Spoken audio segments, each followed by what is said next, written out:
Hey everybody, welcome. We're going to kick off this week here on Going Optimal with a Tinker's Cube draft. That's right. We're going to hop in the actual live on the internet's on Arena Cube draft. If you want to draft for free, you can join the Going Optimal Discord, and there's a large community of drafters who use the mtgadraft.herokuapp.com website in order to draft, and then use the friend challenge system here in Arena to play out the games.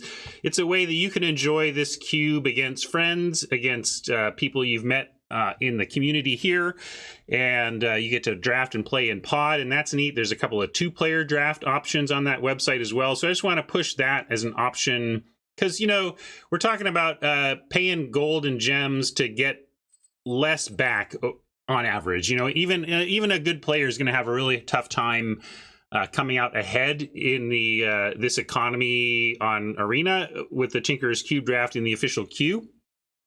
So you're really paying for fun, which is totally cool, but you can also have that fun without paying by using the Discord chat to find drafters.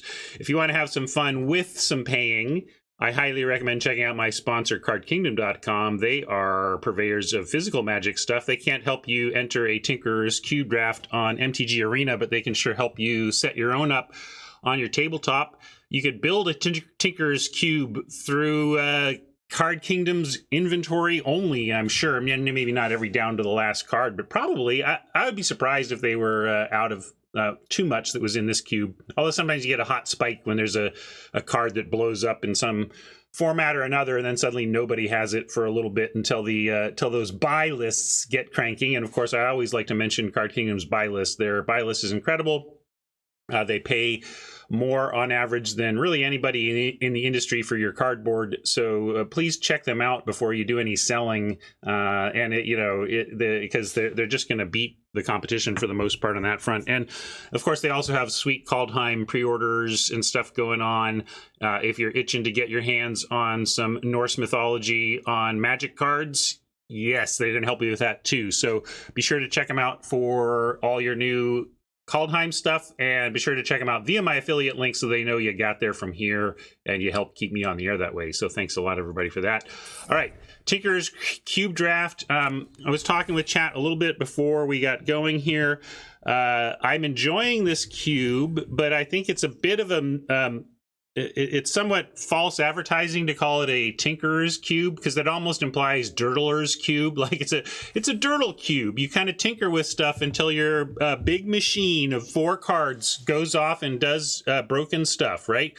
But really, I would call this almost an aggro cube, especially in best of one. So if you're going to draft this format, you either need to be thinking in terms of, I think the best decks are the green-white +1/+1 counter deck and the white-red or red aggro decks. So like Naya aggro is actually where I want to be in the so-called Tinker's Cube. And if not, pick up stuff like this. You need to be able to manage the aggro of others if you're not going to be aggro yourself. As for forcing / leaning into what I want to do, we can take Basri Ket here. Basri works in both the green-white tokens deck and the Boros aggro deck. So,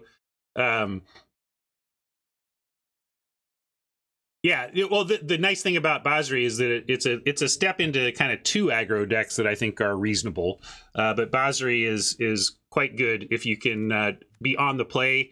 If you can go one drop creature, 2-drop creature, Basri -2, and they haven't set up a defense yet, whoo! Suddenly you are the tokens deck, right?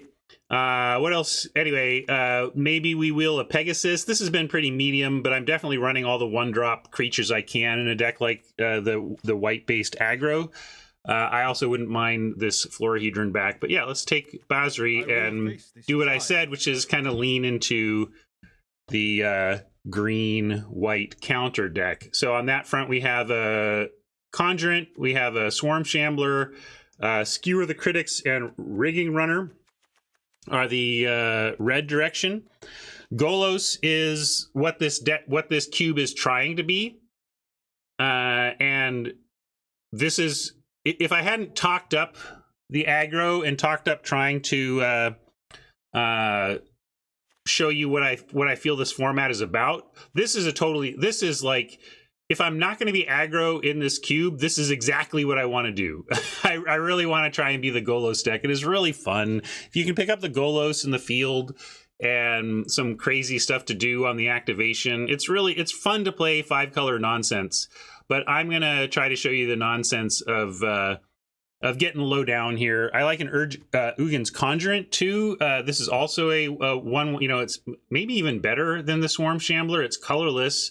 Like, we could put it in a red-white deck if we ended up there. But I'm going to go with the Shambler for somewhat of color cutting.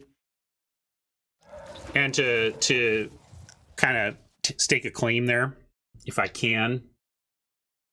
But now I see something like Krenko and have to respect that. And say, as much as I would like to, as much as my heart lies with green, white, +1/+1 counters in this cube, this is exactly the kind of card that this cube has a tough time dealing with. So we're going to take Krenko, and if people are going to give us Krenko third pick here, we'll see what we can do. Well, I said Naya aggro. We certainly have Naya aggro to start. Thorn Lieutenant is solid, and I play it. I played it in one of my green-white decks, and it did fine, but it's not really on plan or anything. We're going to take Kenra. Kenra, like, Krenko is just that good. Krenko's real good, and I want to make this happen if the table's going to give it to me. And there's nothing, like, Danitha, again, also kind of not really exactly the nature of aggro that I'm looking for here, where this is just a pure aggro play that's nice. What else can we get? All right, so Fortification goes in the counter side, but we got a Clifftop Retreat. We might wheel Flame Spill or Pyromancer here. Yeah, we could just take Clifftop Retreat as, and then happily take whatever is left from these, I suppose.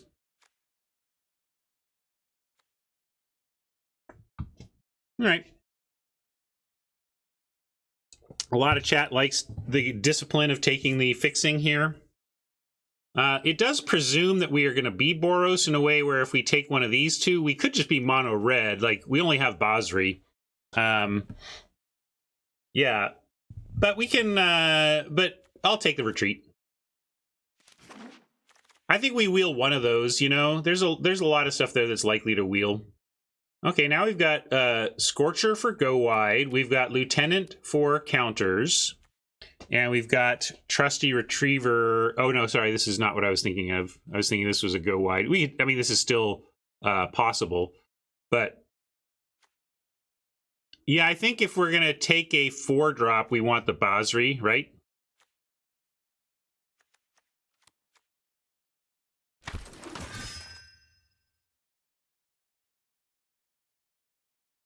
Forbidden Friendship helps with the go wide. Bugler. The Bugler here can fetch us something smaller. We don't really have a lot of small stuff yet. We just take one of the 2s. I'm a little worried about, if this is aggro, we really do need to be low down. Burglar does find Krenko.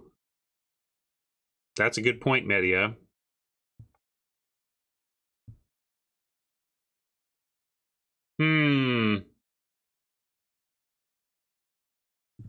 All right, I'll try the friendship here. Krenko suggests getting wide could be where we want to be. This is a lousy pack, though. I don't know if, yeah. Blackblade is not what we want to be doing here. Gutter Snipe, also not what we want to be doing here. Prism, not what an aggro deck wants to be doing. I guess we take a Summit.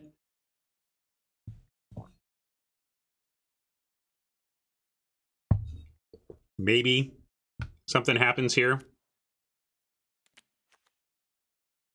Yeah, maybe if you can, like, maybe you hedge here, because, like, this isn't exciting with only a handful of lands, but if we got a bunch of legends, this wouldn't. I mean, I don't think we're playing either of these, but you could make an argument for hedging to the other one. All right, so we have a step for a cycle land, Loyal Peggy for a 1-drop, but I like Dragon Fodder again. That it plays into what Krenko is doing, and we might not be white.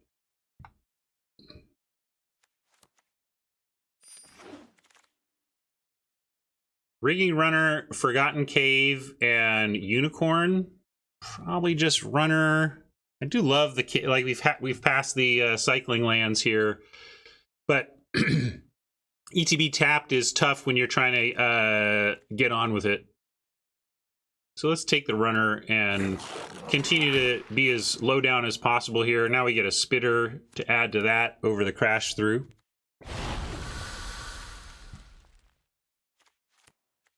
Take Secret Keeper on principle. Pyromancer came back, so let's see. The Tactician was taken, and the Flame Spill was taken. So maybe we are just looking at mono red. Although, yeah. Return, yeah, we're not doing that. So we'll take Go for Blood.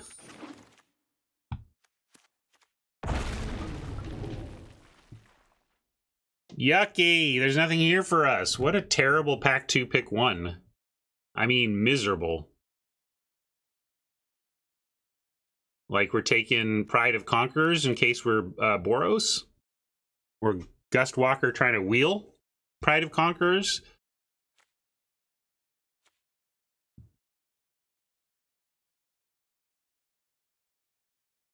I think we take a Pride of Conquerors because we would splash this.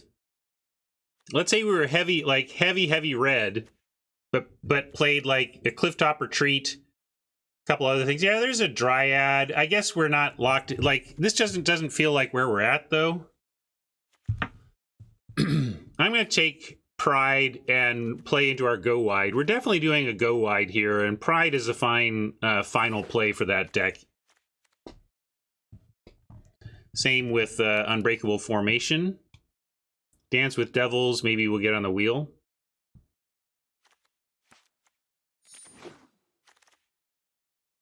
Anointed Procession actually does work with our tokens, but I think we just want to shock. If this comes back to us, we'll consider it, but a little bit win more for us. I don't think we need to, like, pay 4 mana to double our tokens. We just need to make tokens, and then we'll get there. There's a little win more, I think.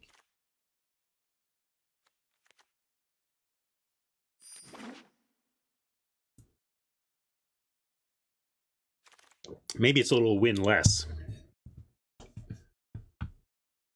Sky Marcher is a 1-drop, but it's white, and we're going to stay heavy red here. Heavy red, touch of white. Probably not playing Basri at this point. Maybe playing the Lieutenant, but, like, it wouldn't surprise me if this, if these are the cards we play. And on that front, I'm going to take a Braid. On Sarah's Wings is an interesting consideration to counteract mirrors. Yeah, Visitation is interesting too, but again, it's not even what we're trying to do, even though it's funny.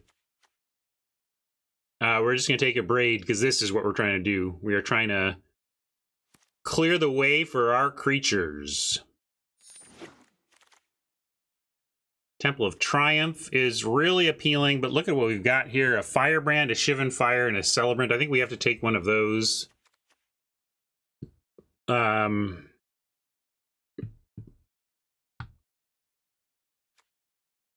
Firebrand, you like?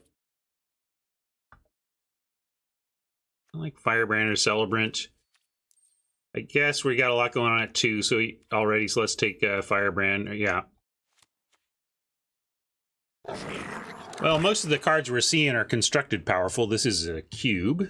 Raise the Alarm is the token Go Wide thing, but I'd rather take a clunky Lightning Bolt that's in our core color.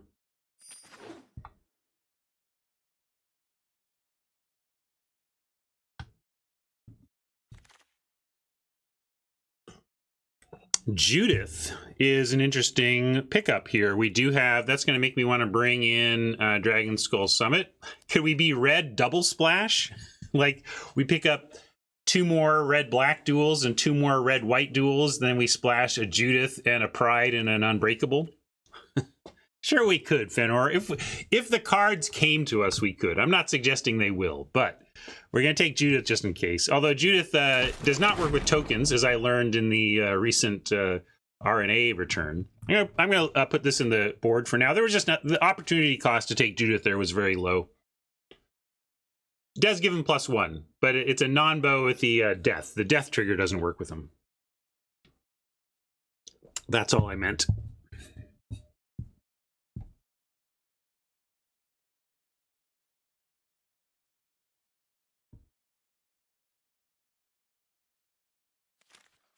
If a bunch of other really great black-red stuff came our way, we could consider switching. Right now, I like red touching on white for the top end.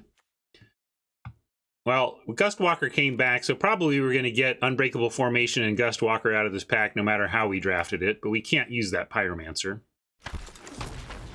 And I don't think we're playing the Gustwalker, though. Again, I want to be red for the most part, although Exaltation is interesting. Dance with Devils is just kind of doing the go-wide thing, and then Exaltation is another possible splash to take advantage of that. I think I just like more tokens. Yeah, I don't think we're playing... We might not play either one, but if so, I think we play that. Splendor Mare. I'll say it is fine. I guess I'll take it on the in case we end up much heavier white, but I don't want to play this. I would rather play a Splendor Mare almost, but I don't think we're going to play this or this.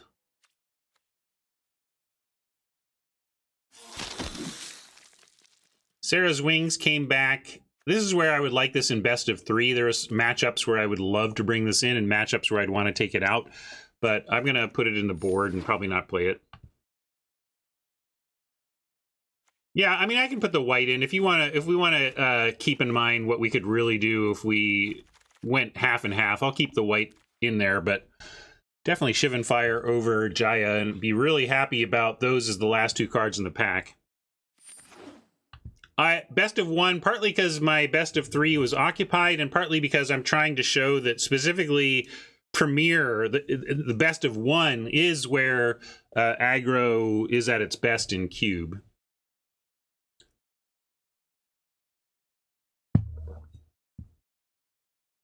Very specifically, I'm trying to model best of 1 cube behavior here. More terrible pack 1s. Our pack 1 pick 1s have been awful, but we've been getting in the... We're in the right lane, just with not great opening picks. I guess Minotaur is okay, but yeah, we can take Butcher as a possible hedge to the Judith Dragon Skull Summit possibility, but really want Dreadhorde Butcher on turn. Yeah, here I can, if you're confused here, this is just cube. You really want this as early as possible, and we're never getting that. I think we just take the Minotaur because at least we can cast it on 2 basically every time. Banneret. We can cast on 1 basically every time. You can take that over a Lightning Axe. Mask of Immolation, also interesting for us, but that's going to wheel. We'll take Mask on the wheel. Hazaret as a top end for aggro is nice. Heroic Reinforcements is on plan, but very, very, very wheelable. If we don't wheel this, I quit. We're going to take Hazaret and wheel Heroic.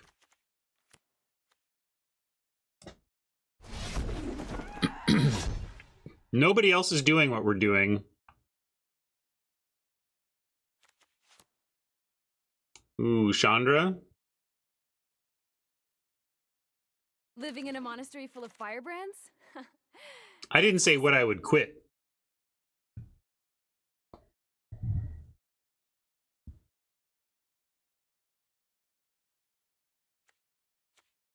Oh, really? I just got. I didn't look too closely at the Fnatic. Actually, I just grabbed Chandra because she's so clearly on plan. But Ranger. Yeah, I'll take Ranger. Maybe we'll play it. We get enough going on here. Underworld Ragehound. Well, we could do Captain if we really want to do. We really think we're Borosing. I just don't think we're Borosing as much as you all do. I'd rather have a Ragehound. I'll take it. You all are on Captain for sure. All this for sure. Are you for sure that we're even playing white 2-drops? I don't know that's for sure. I'll take it. Yeah, I know what it does. I know what it does. Did you see its casting cost? That was what I saw. Goblin Rally is expensive, but does the thing.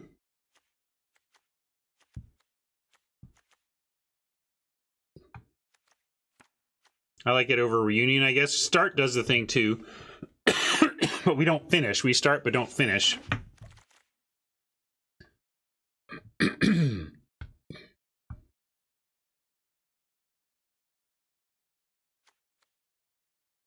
What will I quit if it doesn't wheel? I don't know. Am I playing an Ether Hub? I'm not playing any of this.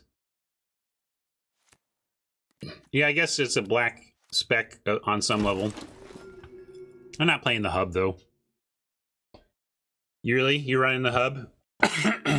I guess if it's a low-down aggro and you just need an untapped source of one color. There's that Butcher coming back. So next would be the wheel I was hoping for, right? Oh no, next one. Taking the mask there. I don't have to quit anything.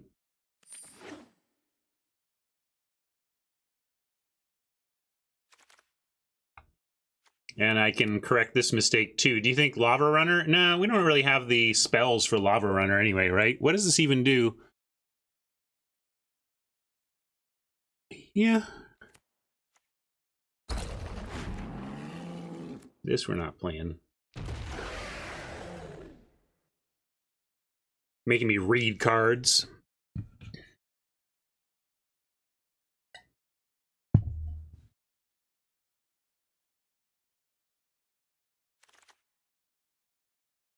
Fight with Fire is totally reasonable to pick up there.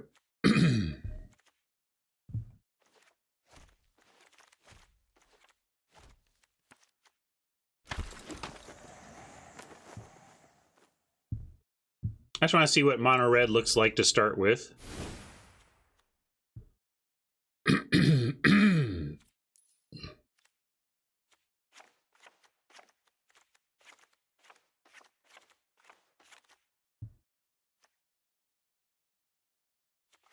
So mono red runs out of steam and you need to play everything in 17 lands, basically. That doesn't seem right over at least bringing Clifftop Retreat and doing the very light white splash.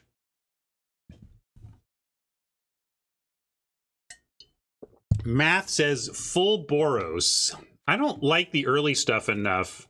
I don't think Gustwalker, Aspirant, and Alseid, and, you know, Raise the Alarm is doing exactly what Dragon Fodder is doing, except at instant speed, so that's like an improvement, but I'm kind of on this, isn't there, and like this, and cutting all the other white.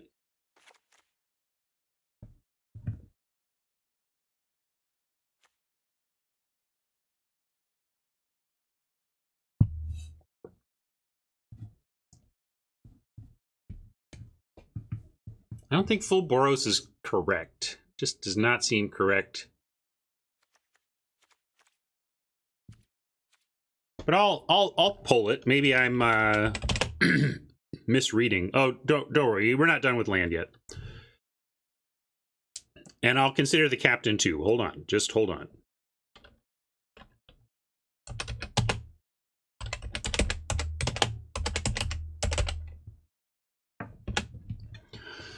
Curious, would you go full Boros or are you looking to splash? Well, here, let me, and I gotta bring this down.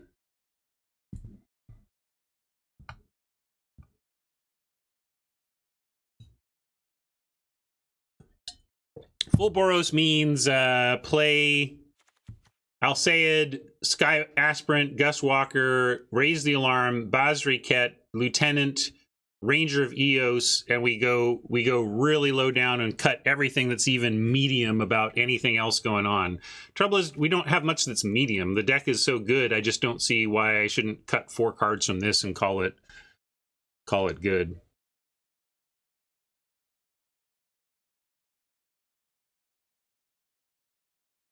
Well, Mask is in there. Yeah, but I like it as a cut. I think if we're like, it's job orientation, right? I don't think the job of Mask is really to control creatures. You know, like you're not controlling creatures with this. Generally, you're just kind of go to the face. But we've got Pride, Formation, and Reinforcements. In fact, maybe we cut one of these 2. I don't know if we need 3. Like, we have our white splash is like 100% team pump, right? So maybe we can decide which of these team pumps we. But now, why do you want to cut Pride and not? I know that. Like, I don't know. Captain is a creature, but when you draw it, you're a turn away from the effect. I do like that Pride off the top is like, great, we got there. But repeatable is less relevant on, I mean, it's if you can get this out early, I'm with you. If you're guaranteeing me that we're dropping a Crop Captain on turn 2, obviously this crushes Pride on every axis imaginable. But if we're talking about the job as being a splash, which is to say being a late game card that we're happy to top deck, I would rather top deck Pride of Conquerors than Honored Crop Captain.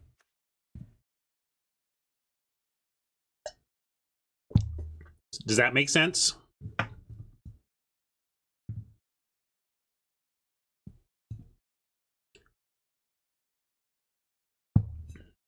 They come up with those kinds of situations come up a lot when you're playing enough white to reliably cast your Crop Captain on turn 2.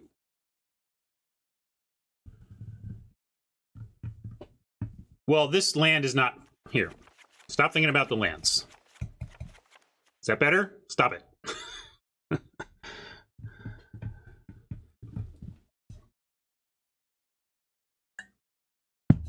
You people and your lands first. You play lands in front too? Lands in front of my deck building, lands in front of my cards on the table.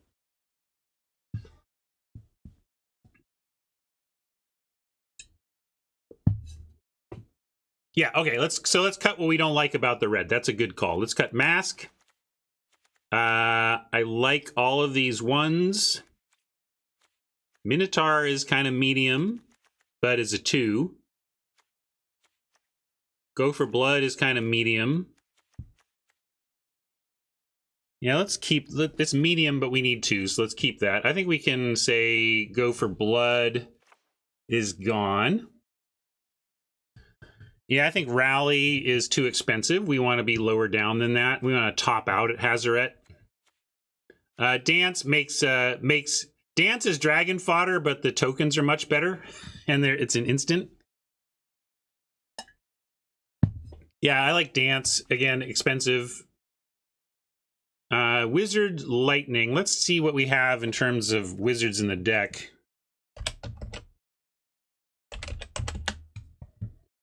Only 2 wizards. So Wizard's Lightning is pretty weak. It's never going to really be discounted, but it's 3 damage at instant speed, which might be strong enough. And then we're already looking at maybe even needing to bring stuff back now. So I like that we did those cuts because I'm already, I don't want to cut any of this stuff. So now we are looking at basically running all of this. So I'm keeping 4 white cards in, which is pushing it a little beyond traditional splash levels. But we could put in a Go for Blood since it cycles. Sometimes you're going to kill something relevant with this. I guess we could do a lieutenant. Yeah, we could go ahead and do a 5th white card and do something like 11-6 on the split, or 10-6 on the split.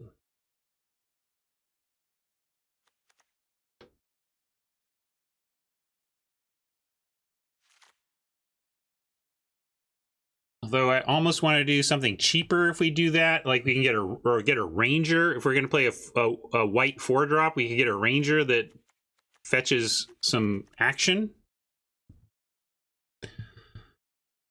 Yeah, that's the thing. I'm not liking Lieutenant. I'd rather just almost play the Cycler or the Mask. That, you know, the Cycler's fine though, right?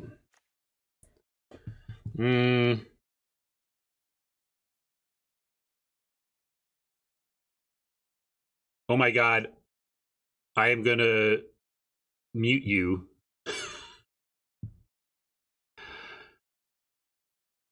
Are you trolling me, Darkstar?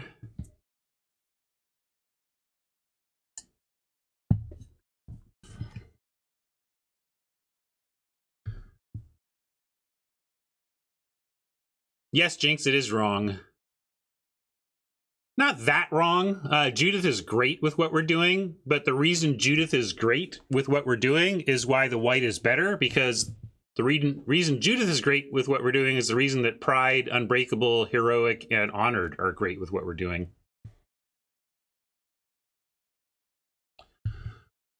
We could also just put Dance with the Devils back in over the Go for Blood. I think I want to do that. Also, like, Go for Blood is nice with Hazaret. Hazaret doesn't even have to be able to attack. All right, so I'm going to do one more card, and it's going to be Go for Blood, Mask, or Dance, and you all are going to tell me what. And then we'll play. GFB, Mask, or Dance. What are we adding? Not adding any white cards, any white 2-drops that I need to cast on curve. Honored Crop Captain is a nod to the strong support Honored Crop Captain received in chat and the fact that we do just need some playables, but I am not looking to play Gustwalker in this deck.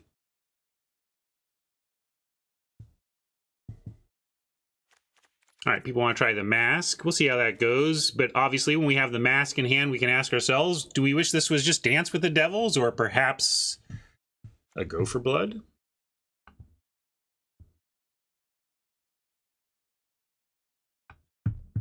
Okay, this is now we're going to retreat. Anybody redeem lands? Although this is my paid account, I believe. In fact, I think that's wrong on the ticker there.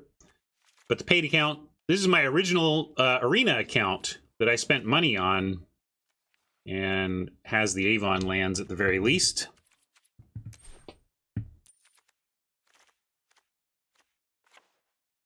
Okay, I really love having the dual land too, because that gives us 10-7.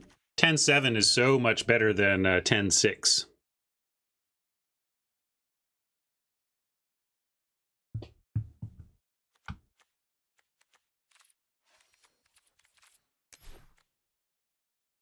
You're shocked? Shocked, I tell you.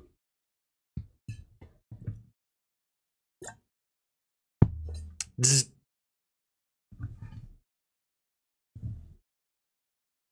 I know I'm going to get flooded with planes. I almost want to go 11-6. Is 11-6 better? Yeah, David is with... I'm doing it, David. I said I was going to do 6, and then the idea of 7 made me go, ah. And then the idea of having nothing but planes as I'm staring at my red cards made me go, ah. So let's do 11-6. All right, I'm liking that. And what are we going to call this deck? Boros Retreat, says Tron. I don't want it to be that... We can do never retreat.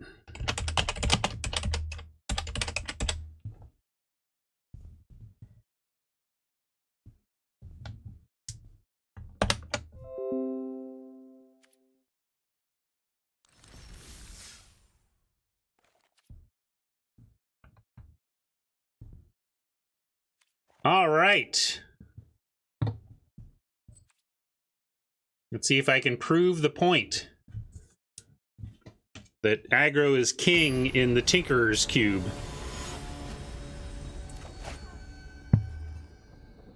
There's some weenie sweepers in the cube, so there are tools to control what we're up to, but all right, looking good here.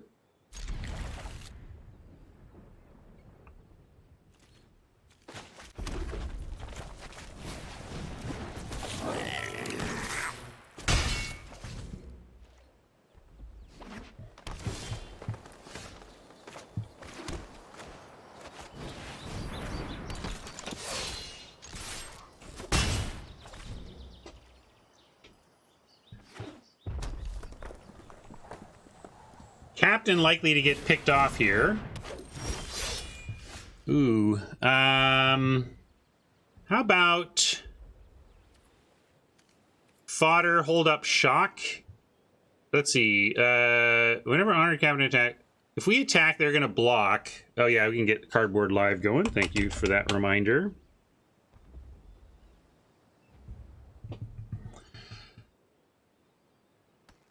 I think no matter what we're playing,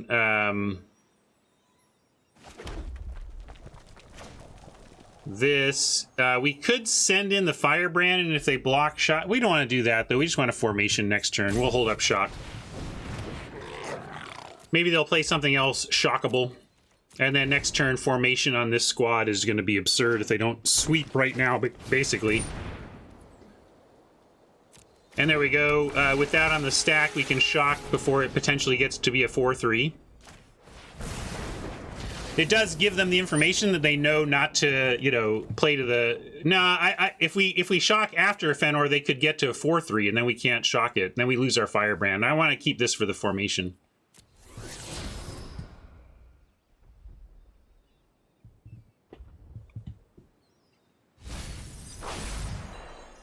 No, if I let that happen, if I let that trigger resolve, boom, they do it, and then it could be a 3 toughness.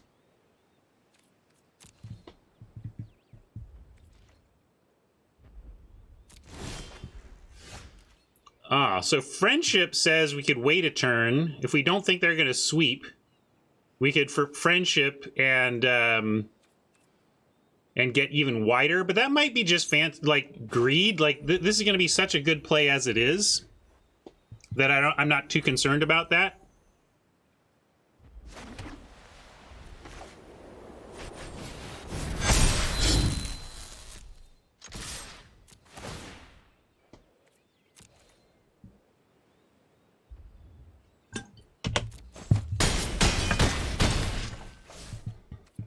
You know me, I'm always like, ooh, how can I make this board better for me?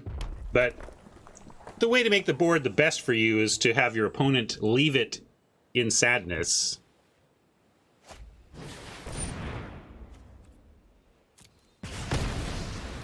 Not going to be enough because of the friendship giving hasty, unless they have 1 mana instant speed removal.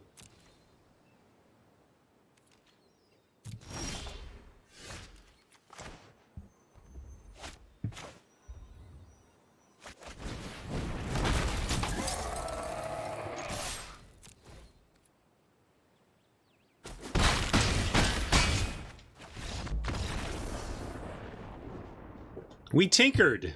Do you see all that tinkering we did? Tinker, tinker, tinker.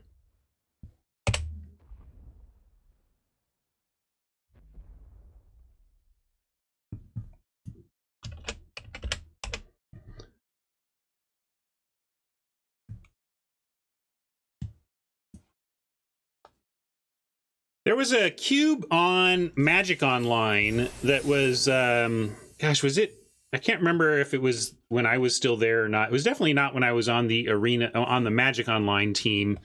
but it was like a legendary cube, very Johnny cube, and that was a cube that was like Tinker's cube, but with no aggro, and that was fun but absurd. A nice flavor of cube to try, but not one I would want to do as my primary cube.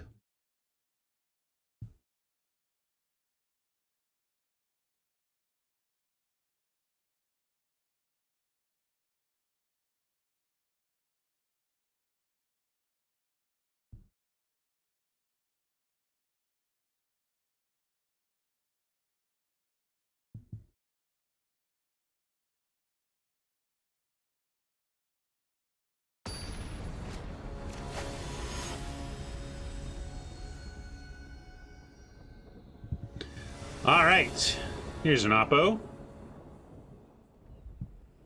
All right, we can curve out with this, wait for our white, and show some pride at the end game.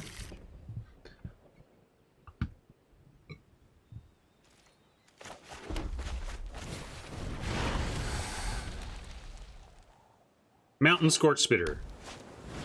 No. Pteramander. Ooh, interesting. I think I'm just going to offer the Spitter, because then we can Dragon Fodder. And they might not want to block anyway. Typically, the Pteramander style deck... Actually, maybe what I need to do is attack... you know what? I changed my mind on everything. I was going to offer the Scorch Spitter, but Swing Fodder can seem correct. Okay, I'm going to swing, but if they don't block, I am going to Firebrand, because I really don't want the Pteramander to pick up a... well, we'll see. I think it's really bad for us. If they don't block, it probably means they have an... Okay, it doesn't matter anyway, because they're blocking. But if they didn't block, it would imply to me that they had a Curiosity to play onto that on 2, and I would have... you don't care about that? That's kind of how we can lose, though.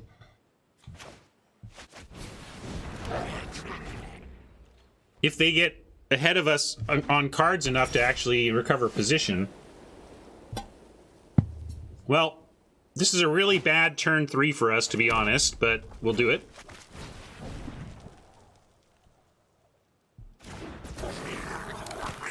A pause and then a no cast. I'm not sure what they're holding, but we'll see.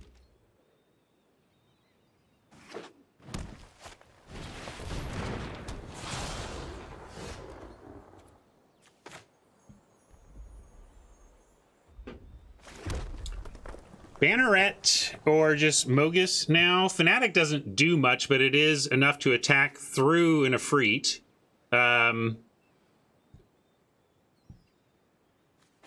Yeah, it might have been. I don't know what all the counters are in here, but if it was any kind of Quenchy style counter, we had the mana up.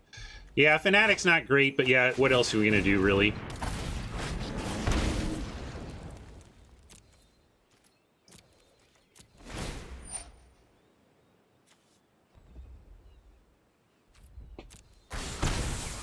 You like Goblin for a bigger Fnatic. I like getting a 4-power creature down if Oppo decides to try and hold back 4 toughness to block. Even though it's pinging them for 1 a turn, it'd be nice to have something that can attack through. Or at least trade. Threaten to trade. And sure, we're going to offer the trade and then play Banneret Minotaur. You like swing all. What about swing all but Firebrand? Do we want to just give him the Firebrand when it's such a versatile throw around damage? Because that's where I was at. I was like...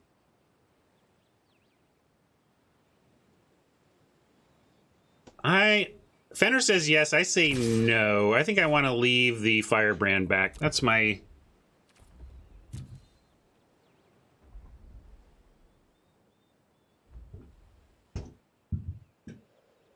But we don't need to trade that. Like, it's trading this for 1 damage.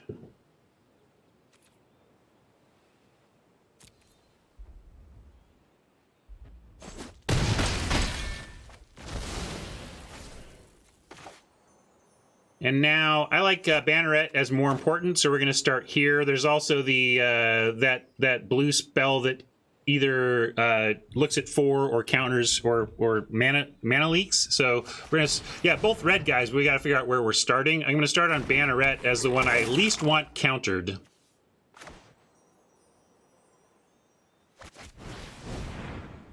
That's why we're in the cube. It was Quench. See, I was just brilliantly playing around Quench the whole time. How about,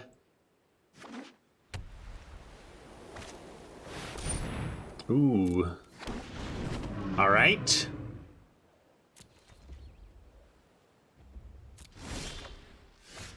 Interesting. So, with that...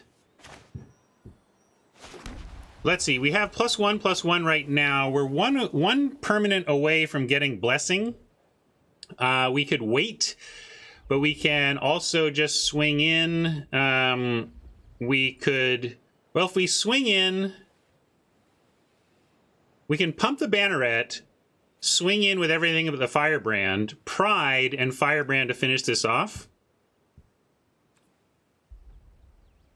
And if we swing everything... and they block, then we're doing 6 on the unblocked, and well, let's see. We definitely starting with this, right? We got to do this, and then now if they block here, we pump. Yeah, this is fine, and I'm even gonna send Firebrand too. Yes, right. I agree, Fenor, because this is kind of a forced block on the Banneret.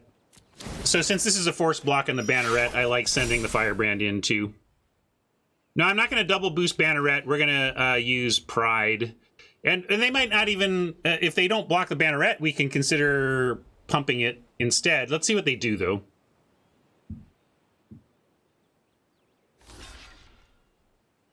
Yeah, so I just like pump here. I mean, we can just pump the Banneret and trade straight up and save the Pride.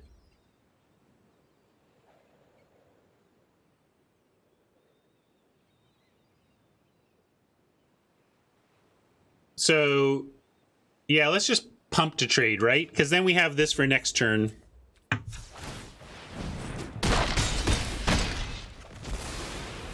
And technically, this threatens lethal right here. And if we get a token maker, we can even get our Pride. No, no token maker.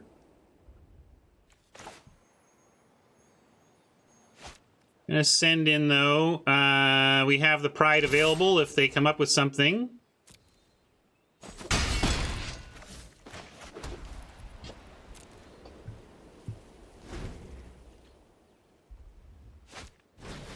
Guard Mage is nice for them for some extra life, but if we get a I mean, basically we're all permanent, so either we're gonna get a spell that can kill the Guard Mage or something that gives us +2/+2, right? I don't think we have any spell. I don't think we have anything that doesn't turn on the City's Blessing that doesn't also kill the Guard Mage.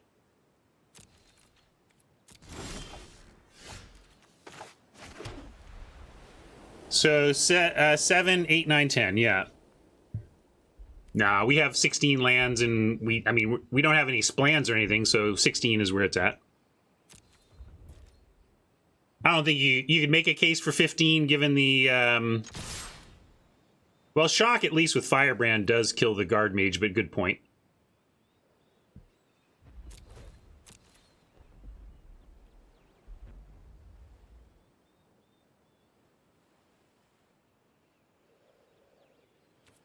Well, I'm not going to use the Pride if they're not going to block. It's not lethal, so I'm not going to just do it for damage.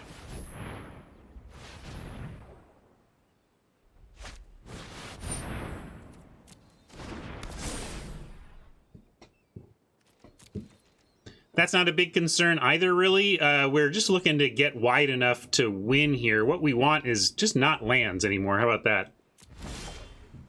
All right, good start. So if this lands and we can attack and cast this next turn, then we should be good.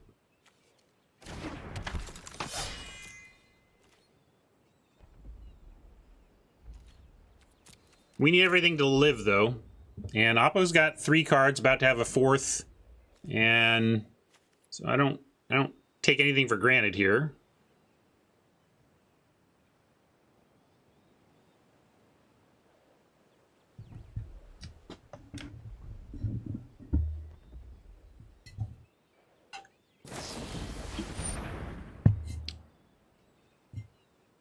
So is this gonna...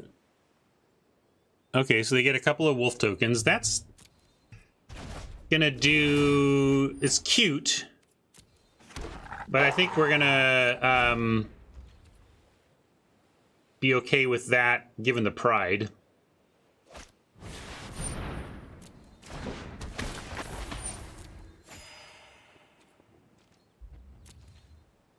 Yeah, reinforcements to go along with the pride would be incredible. How about more land? Oop, that's the wrong one for sure. Missed the button. I'm aiming for this button. Oh, here comes the flood.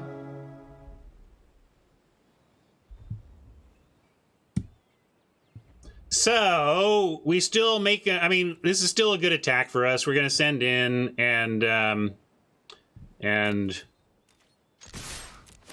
do our best to blow them out.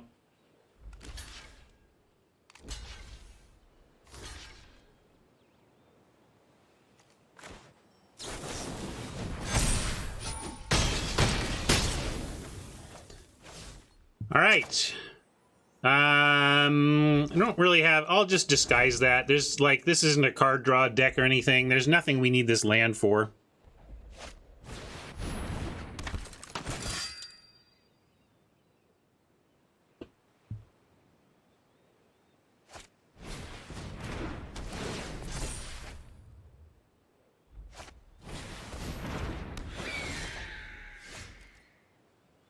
Shivan Fire could take out Danitha, and then everything else. This can take out this and then attack with the other 2.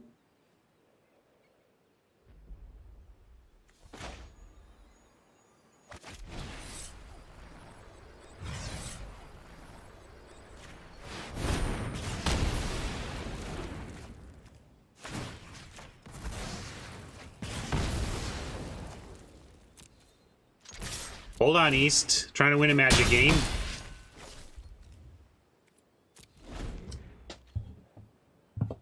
Where are we going? To Neverland. Neverland. Neverland. Neverland. Neverland. Oh, but Neverland.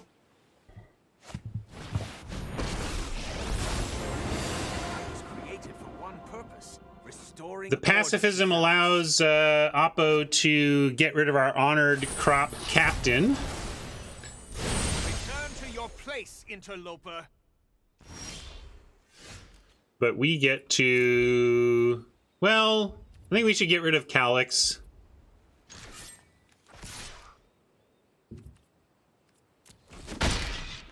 And we still get a rigging runner with a counter.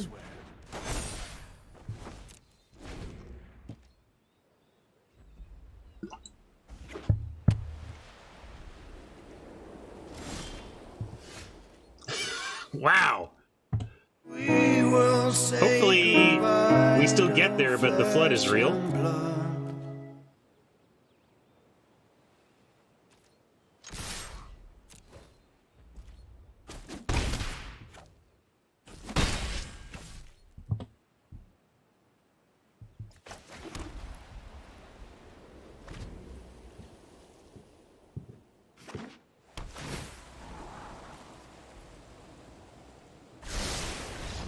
All right, good enough, says Oppo. Good enough.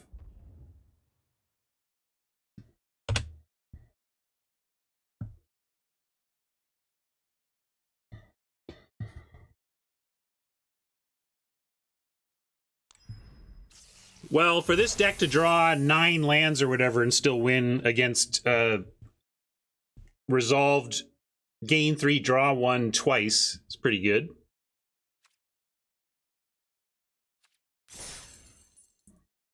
Yeah, having removal, finding removal for Danitha off the top made it look easy. Would not have been easy without that.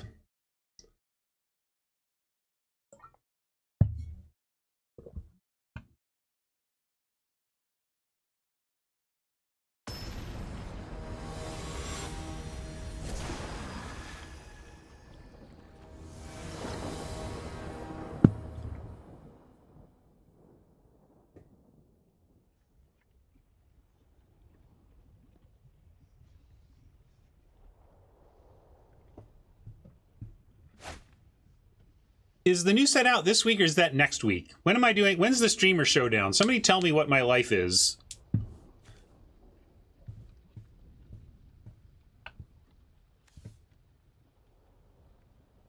$10 days. Thank you, Jinx. Means I might take next Monday off. See, Fenor says 2 days. You're just trying to mess with me.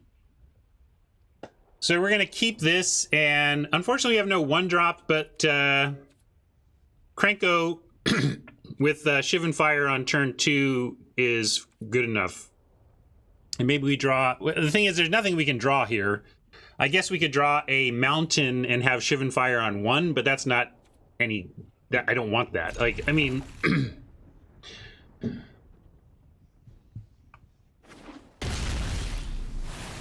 This is the worst draw in our deck, though, for sure. Magic Gods being cute. Oh, you don't want a mountain? Understood, sir. No mountains for Ryan. Got it, say the Magic Gods.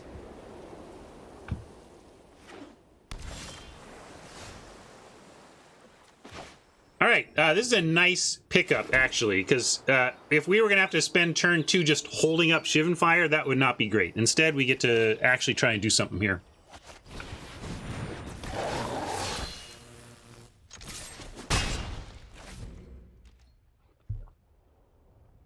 Krenko into Unbreakable formation with Shivan Fire up alone could be redonkulous. Let's see if Oppo does anything about Earthshaker on this attack.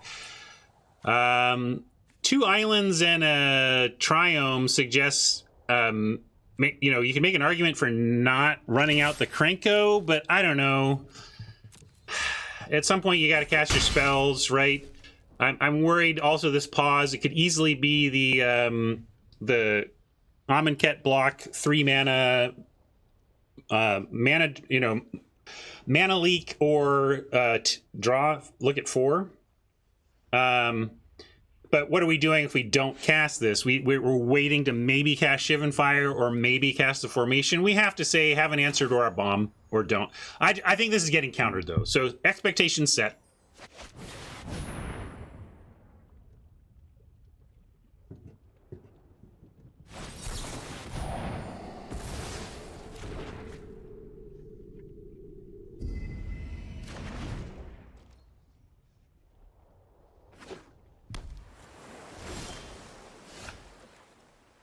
Now we're getting the wrong mix of our cards. A couple of removal spells and a couple of our finishers at a time where we need action. So this is not going great for us, honestly. Obviously, Krenko lives, it's going great for us, but this is not great.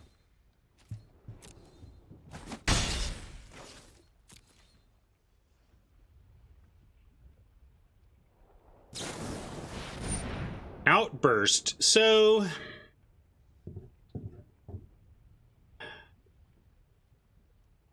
I just don't care enough. I actually, you know, we're at this point, we're close enough to eternalizing this that I kind of want it dead. Go for it.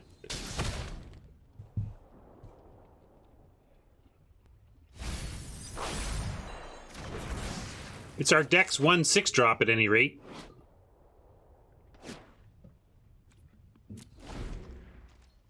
Now play something for me to kill with a Shivan Fire. Close. Not this turn, but next turn. Let's see what we draw. All right, so we're gonna kick the Shivan Fire to kill the Piper, and then we actually just have we have a Earthshaker next turn.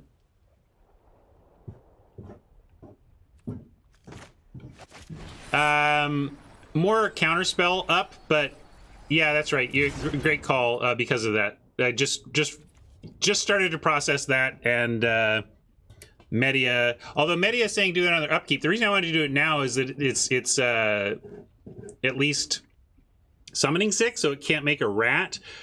So the question is it worth them getting 1 rat to keep them from, to force them to use a counter on their turn if they have a counter? Given the control-y nature of what we're seeing here, I'm just going to do it now. I think they're kind of a draw-go anyway. We don't care about a rat, but we kind of do. I mean, it's still a thing. And we make a lot of 1/1s, so it like trades for one of our things. I'm going to do it now.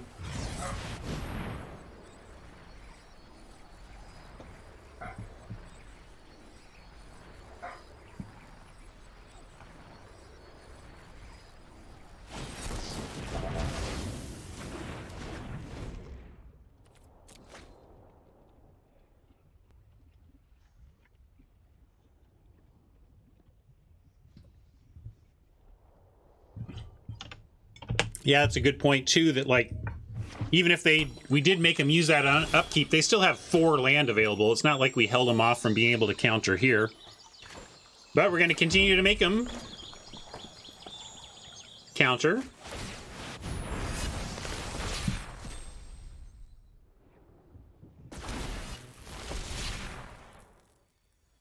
Although, probably just going to get Edict next turn if they get land, so maybe I shouldn't have done this. But we don't have anything else to do. Eternalize. No, that's not cast, so I don't think you can counter Eternalize.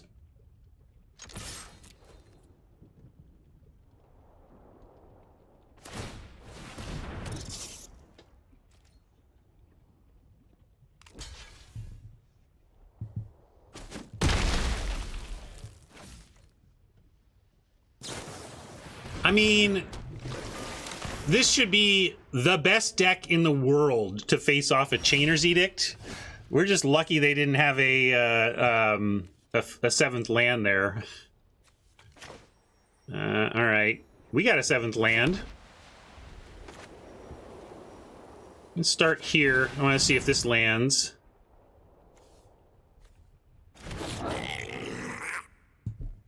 And now I want to go, I want to try a fight with fire on the Piper. Although we know they got 3 spells here, and they operate at instant speed on some level, but let's try and kill this Piper again.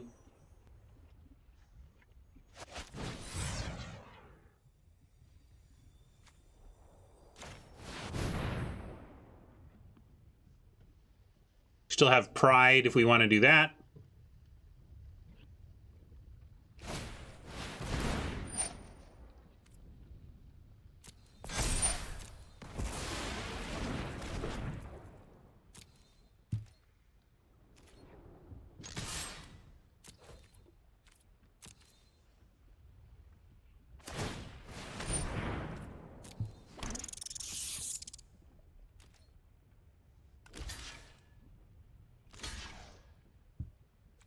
And I put myself in a spot where I have to Pride now, but it's going to be okay. We get both of these creatures, and then Unbreakable next turn is still good.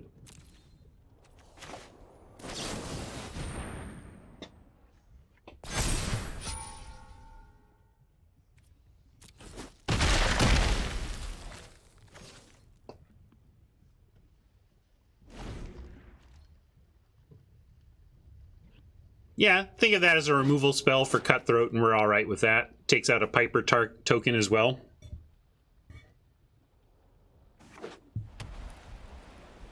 Now they've got their Edict mana, but it's not very good anymore. Although that's pretty darn. What are they going to get? Their Edict back? Their Negate, maybe? Oh. Interesting to choose Negate. I mean, I guess they're correct in the sense of it is kind of what we got here.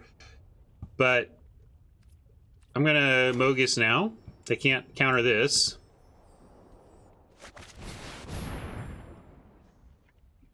Haha, 1 point. I don't know, this is...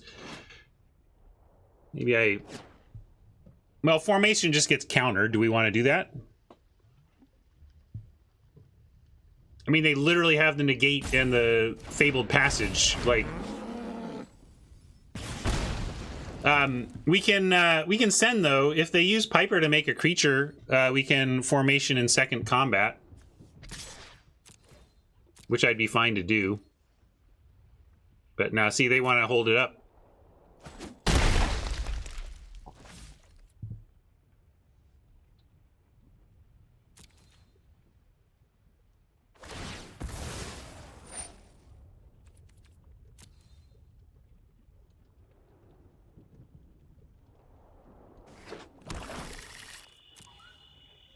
What do we have else that we can bait out? We've got an Abrade, a Shock, Forbidden Friendship, Mask, Chandra, Wizard's Lightning, Heroic Reinforcements. So we got some things that could cause them to use a counter and leave us our Unbreakable.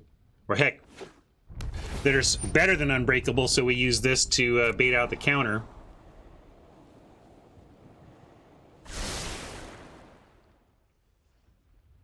Do you consider counter-based control Fun Police, or is Fun Police only aggro in your slang dictionary?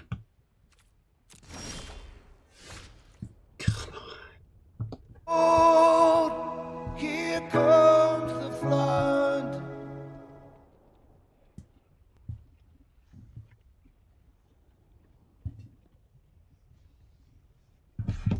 I think I say because to me, control is Fun Police as well as aggro, like counter-based control. To me, fun is Timmy Johnny stuff, and Fun Police is aggro and control that stops Timmy Johnny stuff. But that's just my brain. I kind of feel like for the most part, people think of it differently. No attacks. You say swing all. I just know that we have this unbreakable formation that's getting countered by the known negate. I want to give it another draw to see if we can find something to tempt it.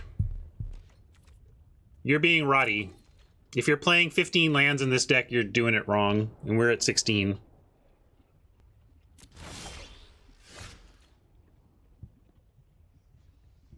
See, so now we can say...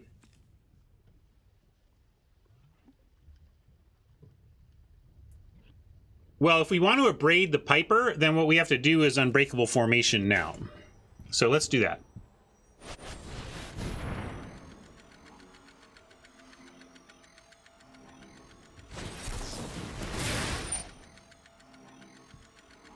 Why are you screaming no, Fenor?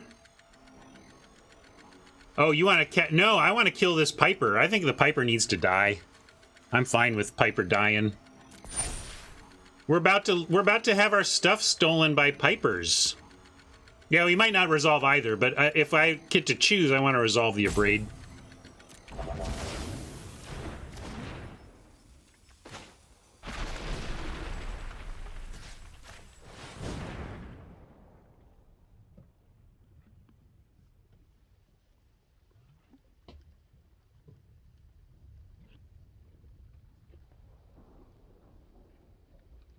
Yeah, that's fair, Fenor. Maybe I'm doing my board control thing, looking farther than I need to.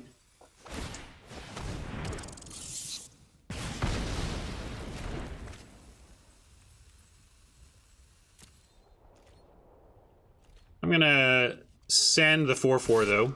I'll trade 4/4 for 4/4, but I don't want to trade the 4/2 for 2 rats at this point.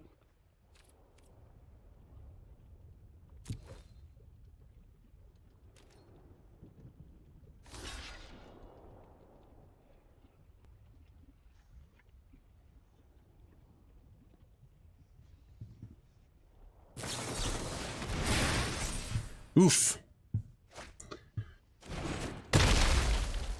All right, that hurt. I'm not gonna lie.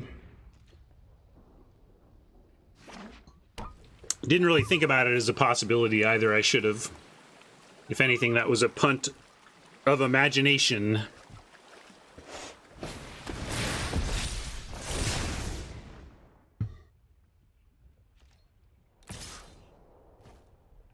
One, two, three, four, five, six, seven. This is a sorcery, so this can't become a 5/5 based on that. I think we could double block, but then what are we even trying to do to win this game at this point?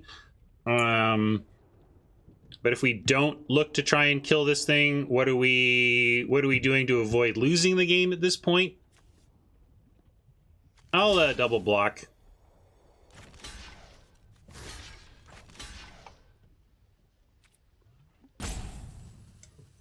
Why double? Because they might make this a 5/5, and if I'm going to block, I want to be sure that it's dead.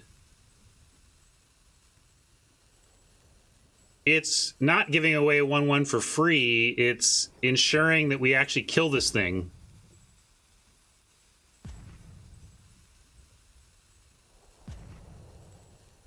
Yeah, that's why we got to draw out of it. We're never winning this game because we kept a 1/1 in the face of 4 1/1s from Oppo. Right, exactly. We just need to take risky plays. So I'm going to take the risky play of top deck. You want the risky play of single block. I want the risky play of top deck. Hey, look, we both got the risk.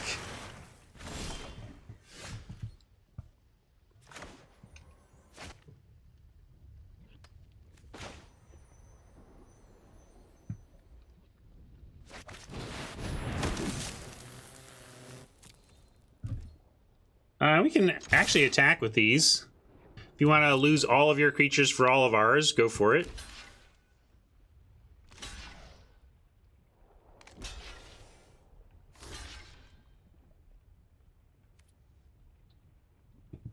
Yeah, it turns out it didn't matter, like, at all, right? Because if we had, if I had just attacked with the 1, they into the royal the token and eat the 4/4 anyway, right?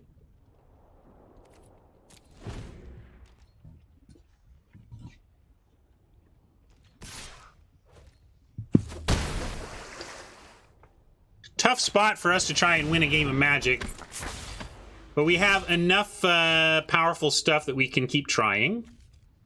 This is some of our powerful stuff, but not really. Let's see. Instant or sorcery card with converted mana cost 3 or less from your graveyard. Oh, that means we have 5 damage, right? So we can fight with fire the Dowser, and then Chandra doesn't die to the Mystic. We can also, yeah, we can also just get rid of the Mystic before it messes us up big time. Yeah, turn 11, not where Boros shines, right? But hey, we're not dead yet. Not to brag, but I'm totally the best pyromancy student. Yeah, you're right. Mystic is the bigger threat here. We got to do that.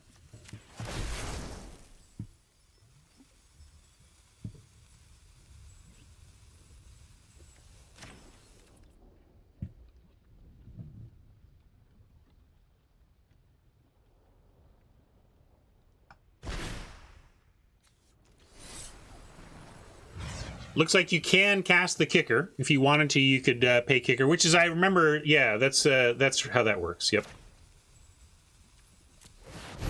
Yeah, I like to think on my feet.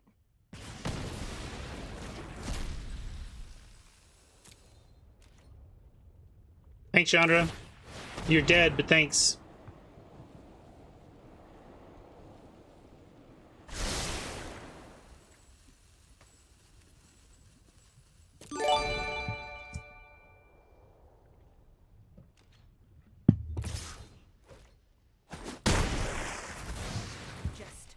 Just walk it off, Chandra.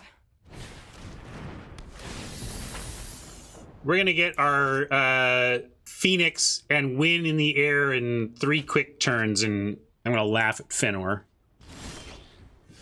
Or we'll get this useless piece of garbage. It is Boros deck on turn 15 or whatever.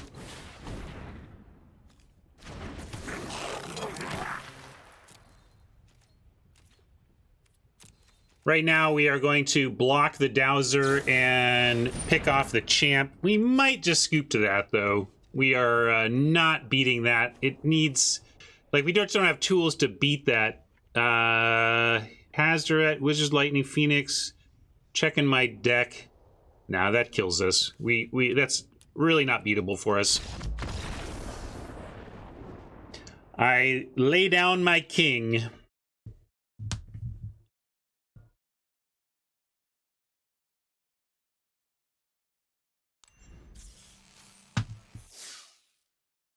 Oh, interesting, Aurora. Aurora comes up with a funny line. The trouble is that's not going to happen, right? I mean, like, we didn't think about it, but I think it's because we recognize that we're not in a position where Chandra could plus, like, unless we plussed and they decided to ignore her. And how do we get... Yeah. Anyway, is what it is.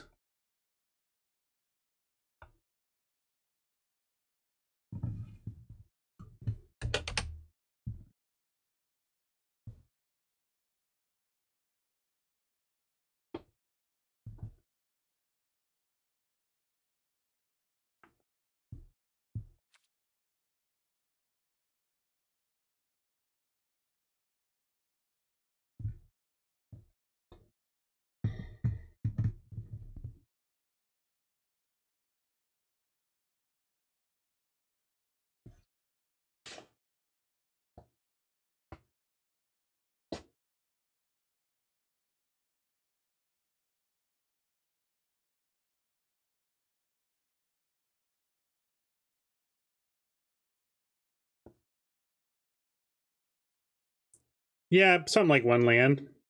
I don't think we had 9 yet.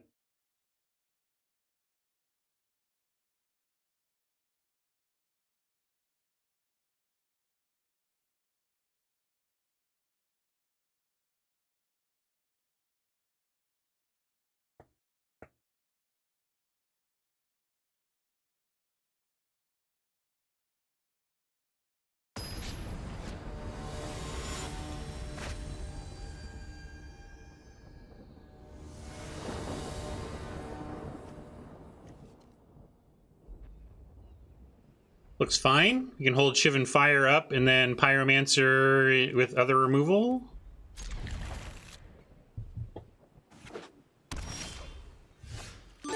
All the removal.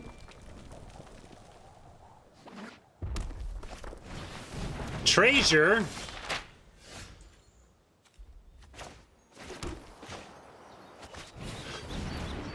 Hiya.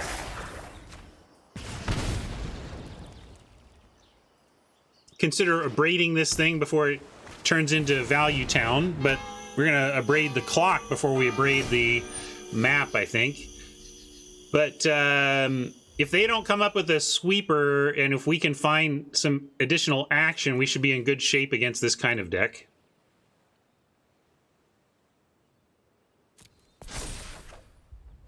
Phoenix is exactly the type of action I'm hoping for. We're going to go with that. We could go Rigging Runner Abrade. Maybe we go Rigging Runner Abrade. But we can give him a turn with the clock. The clock is mana, is the thing. Yeah, we don't need to abrade in the sense of neither of these is doing anything truly devastating soon, but clock is ramp, right? That being said, yeah, let's go Phoenix. Let's go Phoenix.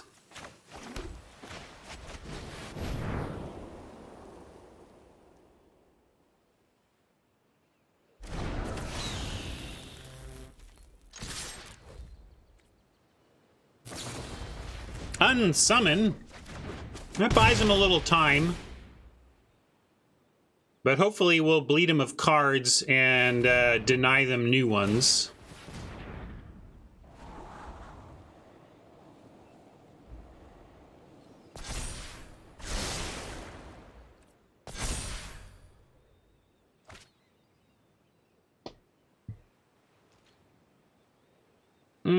I'll think about that. I might, let's see. The showdown's on Wednesday? Or not the showdown, the preview's on Wednesday, right? You said 10 days? Just trying to think about that aspect as well.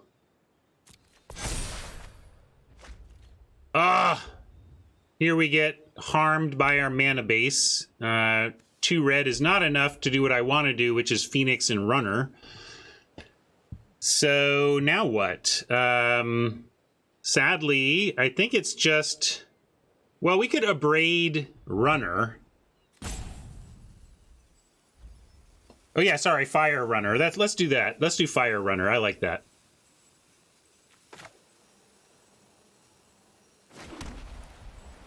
I like that. Good call, chat.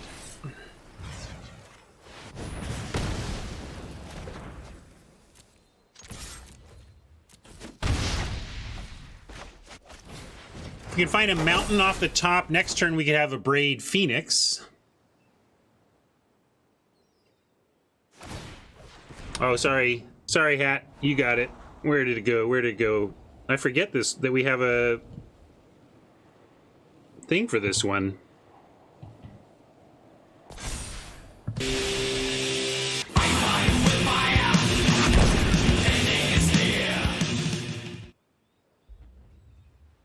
You get your money back. It was free.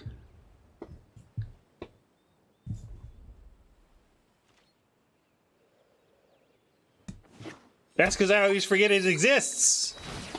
And we don't play Dominaria all that much. Hat made that one when Dominaria came back for a couple weeks, I believe. Mountain. Hey, well, we got Wizards Lightning and some Wizards, actually. But they're still off from... I think we just got to go pedal to the metal.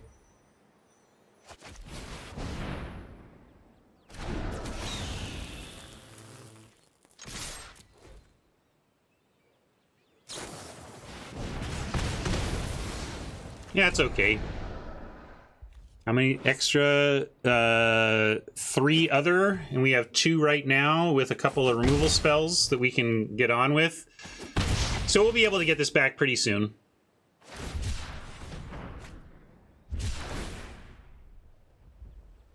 And they're cycling to do that, and really trying to find an answer. Almost any land, any land, and we can go Unbreakable Formation, Wizard's Lightning, Shivan Fire, or Unbreakable Formation, Abrade. I like both of those. Not too worried about the value town of the Treasure Cove. I just think we are going to beat this. Yes, this is great. Now we get to Shivan Fire away the Hippocamp, Abrade away the Clock, and then they are really on borrowed time. See what I did there?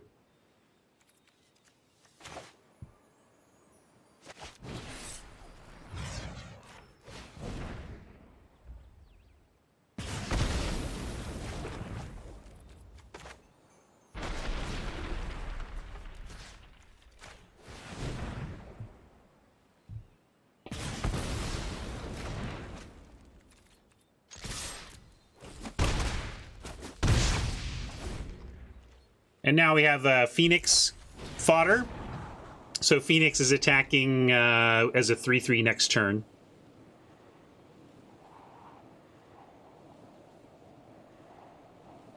I did. Because also, I mean, they were at a significant number of counters on it. Maybe I didn't need to do that there. I could have waited a turn, I guess. Maybe I could have waited a turn. Or at the very least, I could have done the clock math and calculated how many turns we had before they could fire it off.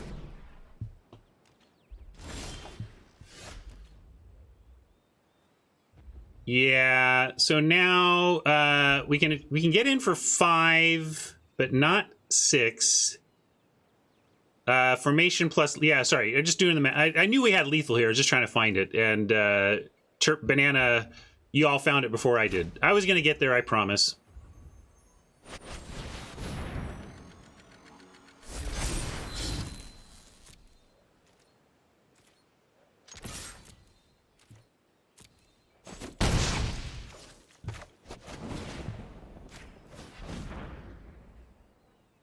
Yeah, it's true. Draw and negate would be funny. I still think we win. We just Phoenix of Ash next turn, but...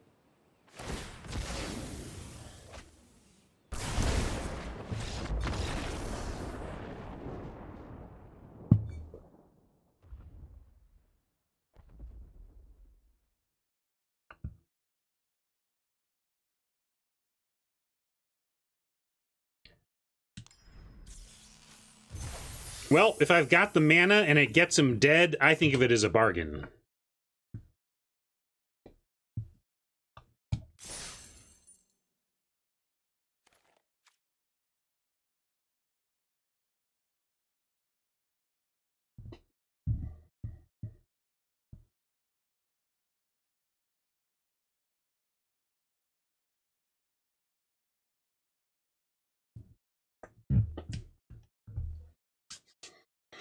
Thanks for hanging out with me and playing some Magic today. I know we're all itching for a new set, especially the January set, right?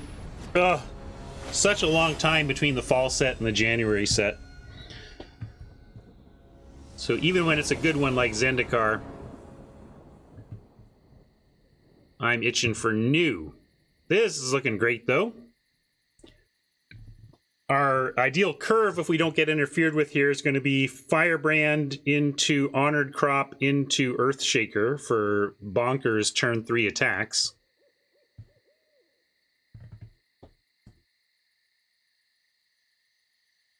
All right, Jinx, I'm going to put you on the spot, and we're going to challenge your brain. I want you to tell me 3 things that you think Zendikar Limited could have done better. What if you were in charge? They hired you at Wizards, Jinx, and said, Jinx, I know you like Zendikar, but you've had a lot of time with it now. How can we make it even better? All right, then then you should really be examining that, Jinx. If you truly feel that way, you're missing opportunities to grow your mind.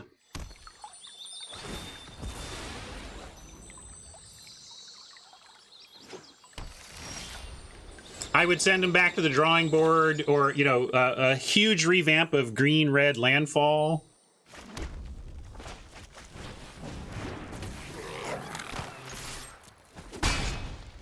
Don't get into game design, Jinx. Don't get into game design. Ooh, that's interesting. So I wanted to go crop into...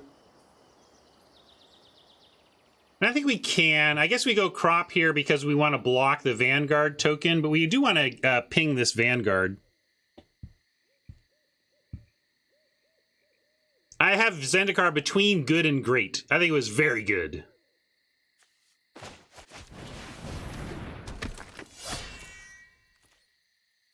Really have enjoyed Zendikar and thought it was good to excellent even. For my enjoyment. Perfect? No, not even remotely. No design is perfect.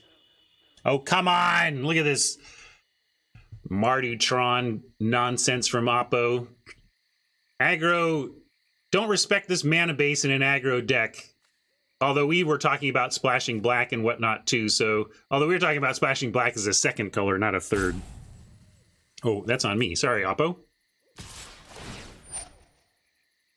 And, I am going to block here because they're going to attack every time anyway. And there's not much that kills the Honored Crop at 1 that doesn't also kill it at 2, except for things like Firebrand. And if they go for any pump, of course, we have Firebrand to kill the 1/1. So I am calling. I call. Show me that that was a mistake. Oh, look at it. It was a mistake. How about that? I think it was correct to call, though. Like I said, there's just not many things in the set that get this, but that didn't get the other one, and it was a free attack. It was a great spot for Oppo to have that, and of course to have a swamp. Come on, come on! Now just at least give me a land and let me finish off this Vanguard. Get my revenge. Come on, land us. Thanks, deck. Thank you. Appreciate that a lot. A lot. Anybody worried we had too much land in the deck? Want to go bring this down to 15? Yeah, I guess we got a Pyro. That's a good call. We got a Pyro so that we can Wizard's Lightning if we have to. Thanks. Sorry about that. Almost did that wrong. I'm not going to hold the Firebrand to block or anything like that, or fire. You know, I'm going to take it to point here rather than hold this up to threaten damage.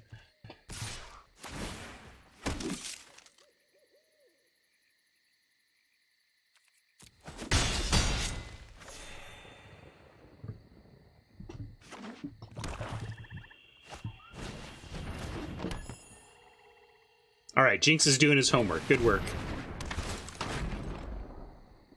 All right, gotta let our Firebrand go so that we can pick off that Vanguard.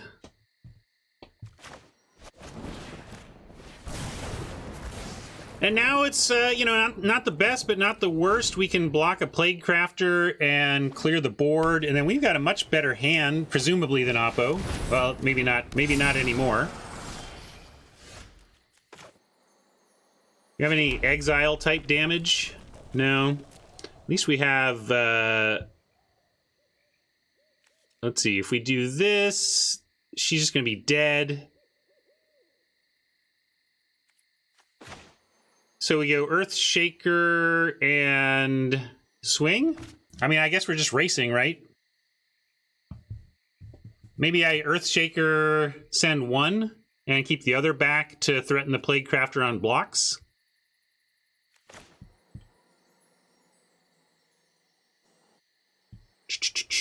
Yeah, I'm gonna do that.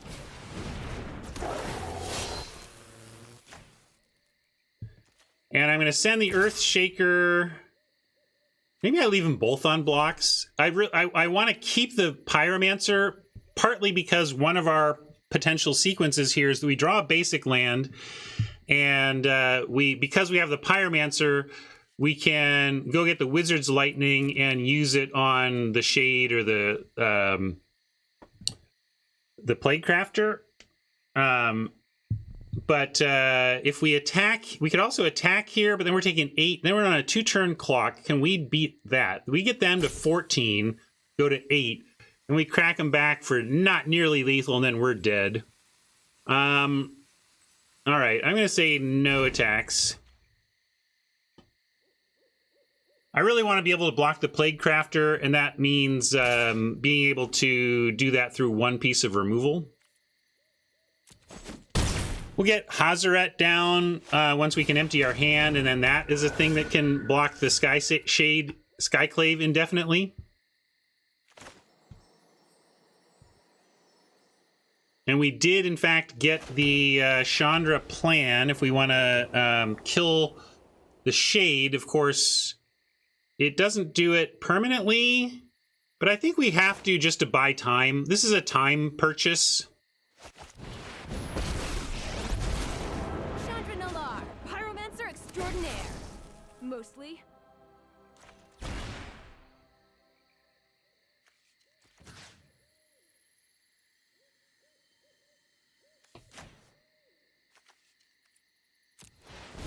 Tell me if you've seen this one before. If they're out of lands, it could stay in the yard for a couple turns. That would be nice. Also, wouldn't mind keeping Chandra alive, so I'm keeping these back.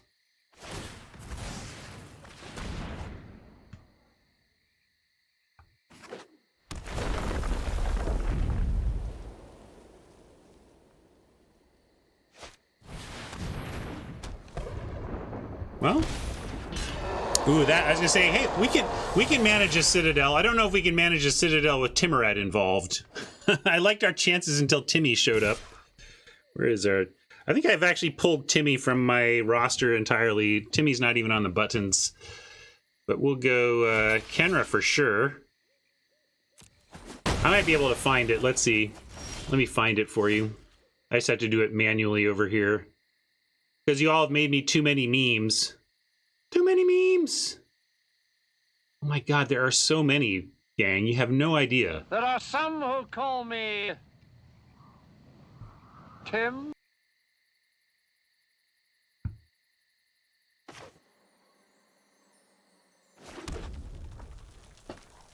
So, anything else we have? We can't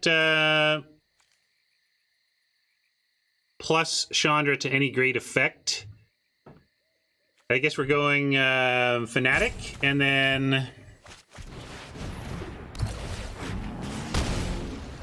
putting counter. Like we could make 2 attackers. They don't get through though, so really we're just putting loyalty counters on Chandra and holding back. Give us homework.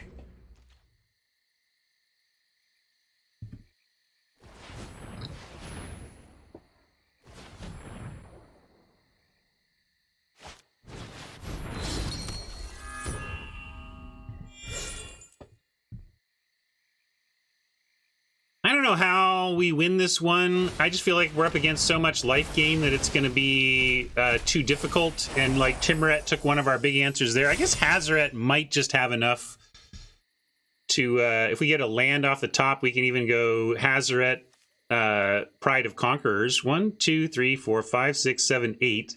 Yeah, land 9, Hazaret 10, Pride, swing.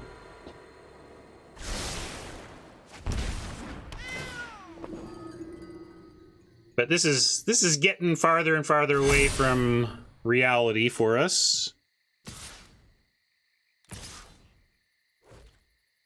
Well, now we just have to let Chandra go, which unfortunately takes away all of our other plan.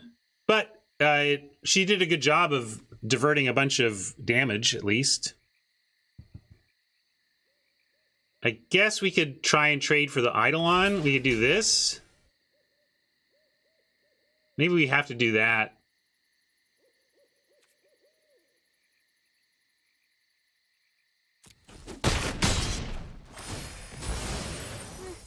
late to meditation anyway. Keeping Chandra around didn't really do much there, so I didn't bother. Here we can at least Hazaret and have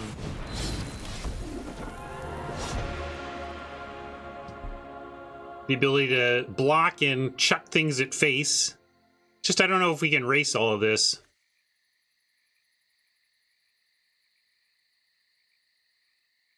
Just so much life link, so much life gain. I feel like we're still just dead. Life gain in this Heliod.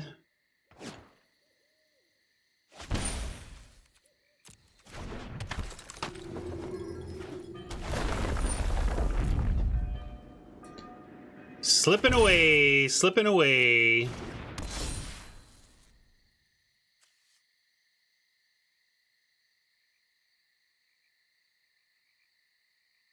But Hazaret is a pretty threatening blocker. But look at this direction it's going. I don't see how we pick up a win here.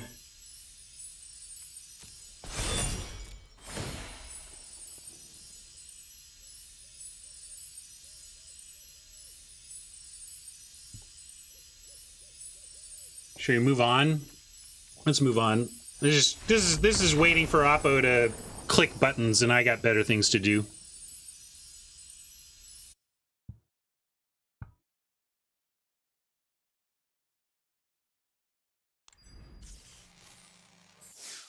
All right, well, I want more than 3 wins with this deck.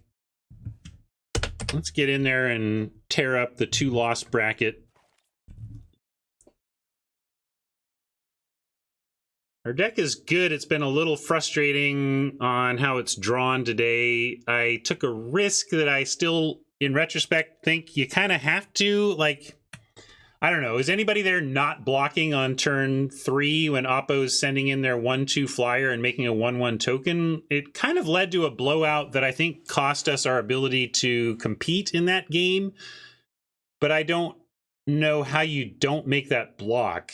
It's just so unlikely that that specific thing actually occurs, which is to say they actively had something that destroyed a 1 toughness creature that did not destroy a 2 toughness creature.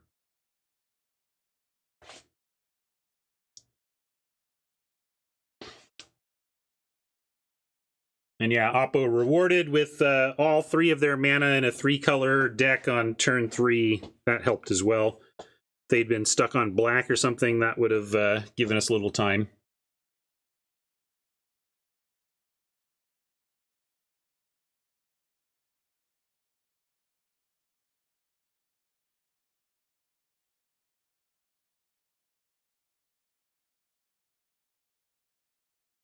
Well, it's taking a long time to pair. I don't know if they're pairing us up or down. Let's see.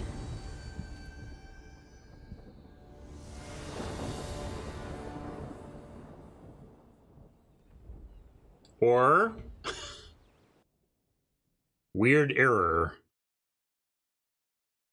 I got to update my record. 3, 2, and 1. I think we'll leave the draws off the record. How about that?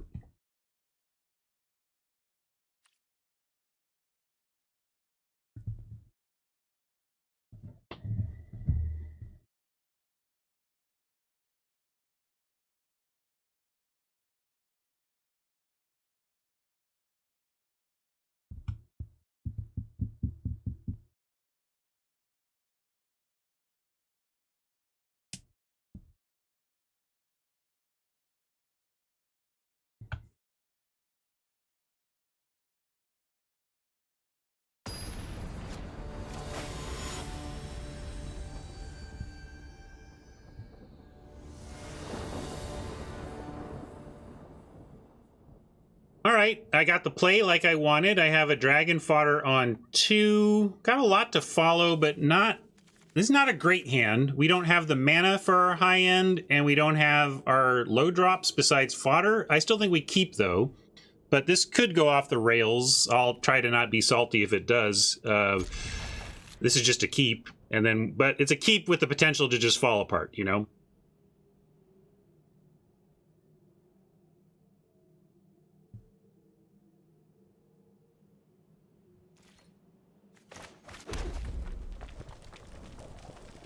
Ideally, of course, we just want a mountain in the next couple of turns. And yeah, let's go fodder before Mancer. Although I suppose if we draw like a... Yeah, I'm going fodder.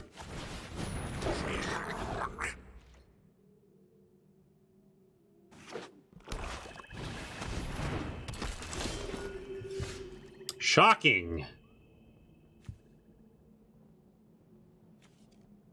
There's no way that Oppo actually activates Priest next turn, but I still think we just kill it and get in. I just don't even want to let that untap and give Oppo a chance to protect it somehow, whatever. I'm just going to get that dead. That's true, we have tokens to feed it, but I like killing it, and then we have tokens to attack. Alright, we're gonna go Phoenix here. And attack with it. Yeah, and they did, right? They could have, that would have been frustrating. But, we also could have shocked it in response to the timely reinforcements going on the stack, so... Anyway. Legion's landing. They're really doing the token thing.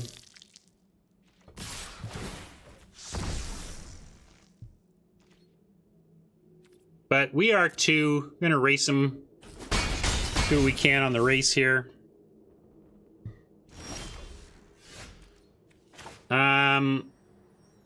With a fourth land, we can just go Fanatic to use our mana most efficiently. Then next turn, if we get land, we can go Chandra, Pyromancer, or Unbreakable Pyromancer.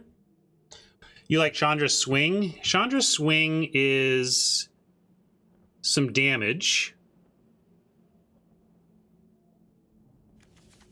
We can do Chandra Dragon Fodder in the, if we wait. We can do Chandra Shock. We don't have the mana.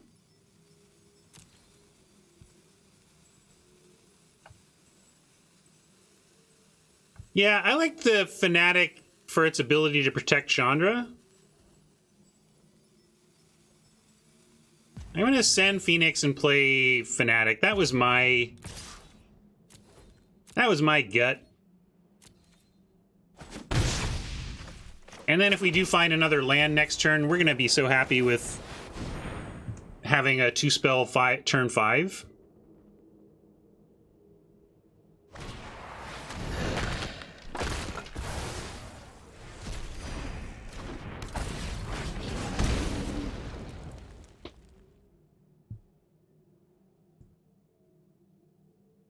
Yeah, Exile sucks, but if Phoenix is just, whatever. They spent 4 mana to kill a 3-drop. Don't worry about it.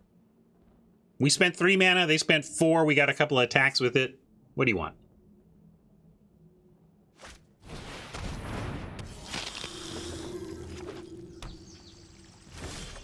Yeah, there's some life gain, but you know what I mean. Like, whatever. How about...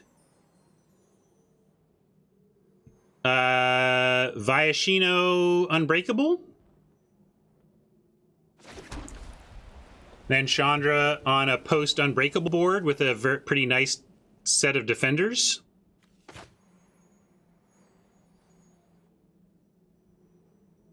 Can't do Viashino Chandra because that's too much red. Yeah, I know, right? This is why I wanted to be heavy red. You knew the deck was going to torture us with the punishing amount of planes in our... But yeah, so I like doing it this way.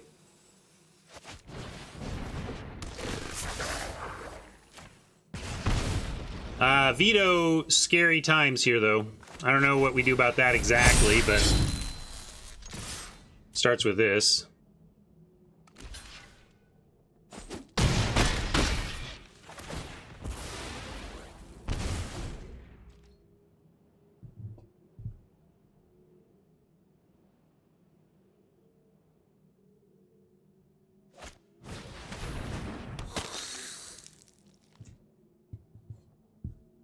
I gotta go to this mode for that, Robert. Blah, blah, blah. No, blah, blah, blah!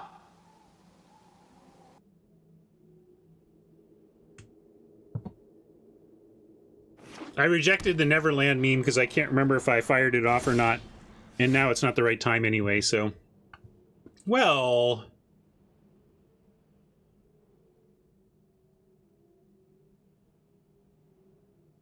Yeah, sorry, let's get that scene back. What do you think? Fight with Fire Vito?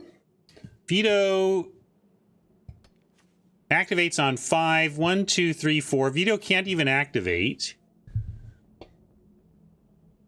And then if Vito is dead, we start not really caring how they block after that, right? I don't know what's in their hand here, but I'm going to do... I'm going to try and kill Vito. It also puts it in the yard for Chandra.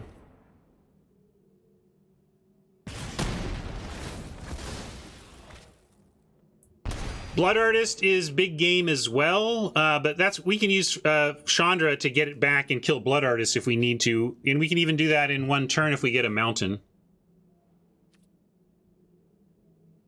But I think we have the beef here to for this to work out, and I'm gonna say go for it. You block however you want. Of course, they could have something in hand here.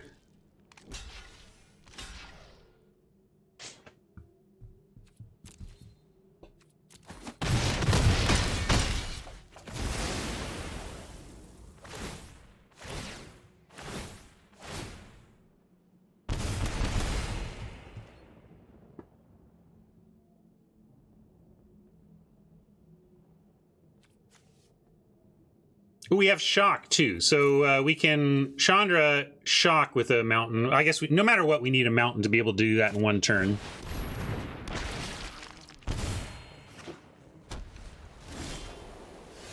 Shivan Fire, also interesting. Kind of makes me want to take out Gary. It's again somewhat risky, except this has been tapped now. So let's go.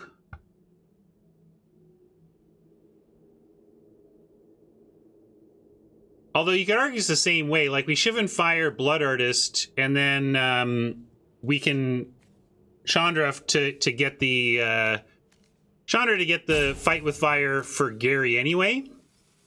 So yeah, I think Fenrir's right. I should get the artist here. We'll pick the artist off. Yeah, we can't even cast the other one. Gary, Fire Gary does let us attack. Can we risk it though? So we go to 7.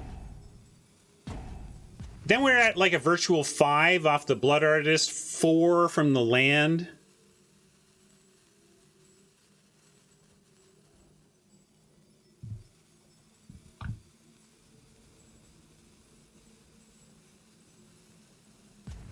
Yeah, Fnatic gets in anyway. All right, let's send in Fnatic and see first how they want to block, because they could do a double block where we get to wreck them. And then, yes, before anything dies, we kill the Blood Artist.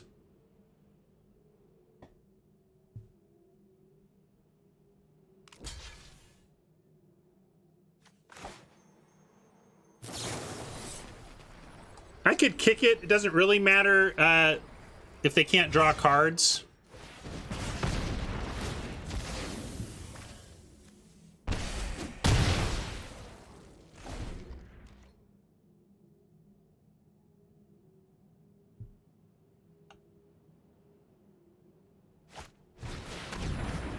Man, Tristani's good.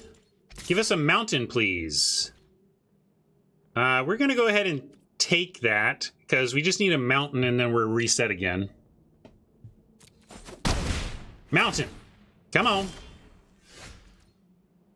Deck. Deck. Deck.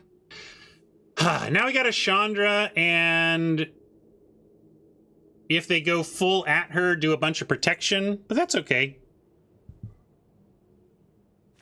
We're going to do that. We could also just play Spitter and have another blocker, but then we're setting up to need a mountain again, whereas if we can play and protect Chandra, then we don't need a mountain. We can just, if we untap, we have what we need to take out Tristani.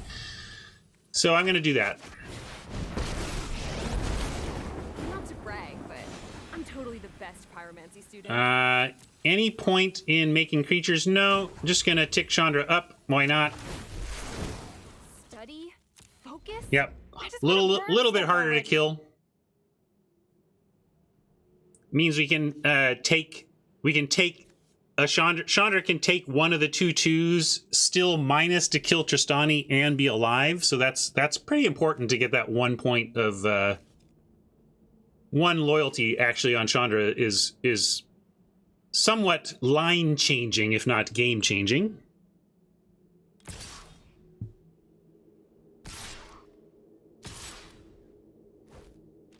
Coming straight at us. Well, we don't have much to do but block a bunch. And I'm not gonna take any of it or we could be dead. So we just have to try.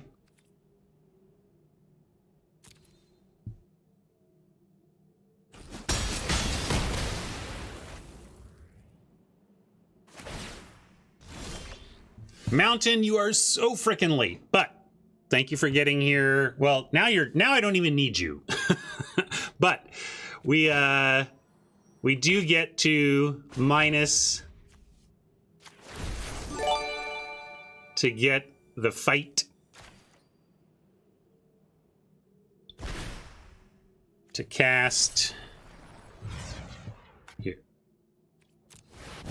Fenrir doesn't like this. Why not? You want to try and win the game with that or something?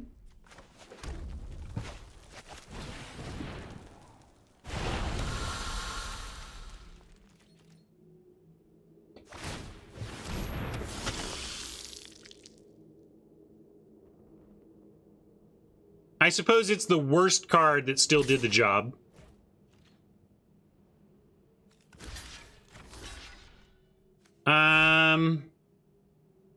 I'm gonna just take this. Hey, I'm meditating here.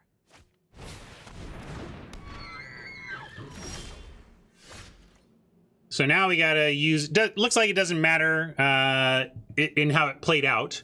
We're gonna minus again to take out that thing.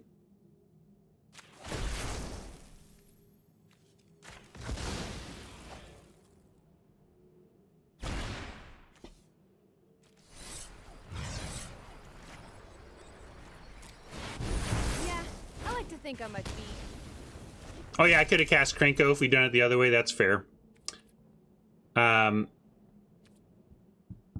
Let's see. Am I blocking here?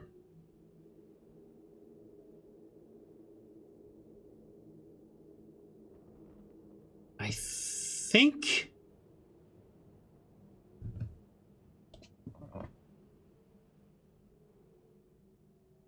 Yeah, I think we have to block. Yeah, we don't have to block, but we should block. All right.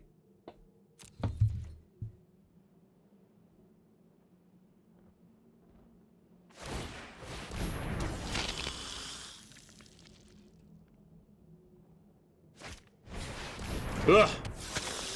This is what's going to get us. Thought we got there, and now Falcon Wrath off the top makes this almost impossible for us.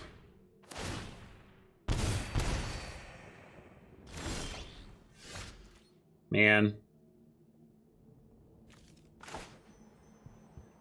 Oh, deck, you were better than this. Now let's see, if I had Krenko to attack right now... Yeah, it looks like it wouldn't have saved because Falcon Wrath would still be too good for us.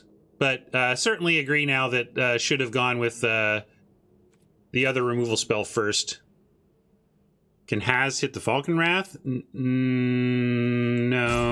There's not even enough mana, and it's each opponent.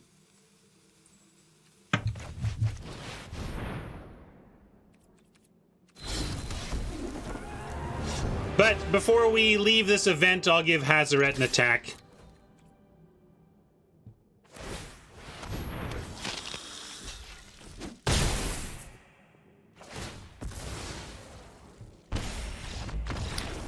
Going out with style. Well, I thought our deck was pretty good for the format. We got unlucky here and there, and Oppo's had some reasonable decks, but I still, despite not having the success I would have liked to have had with that deck in results, I do continue to lean aggro in this cube. I think, I mean, do what you want to have fun, right? Like, cube the way you want that brings you the most joy. But if you're looking to see what gives you a win edge in Tinker's Cube, I've had the most success with aggro. So that's a true statement. I have had my most success with aggro, and specifically green, white, +1/+1 counters. And I've been beaten with my green, white, +1/+1 counters by mono red aggro. I haven't actually done much Boros, and you can see why I try to go mono.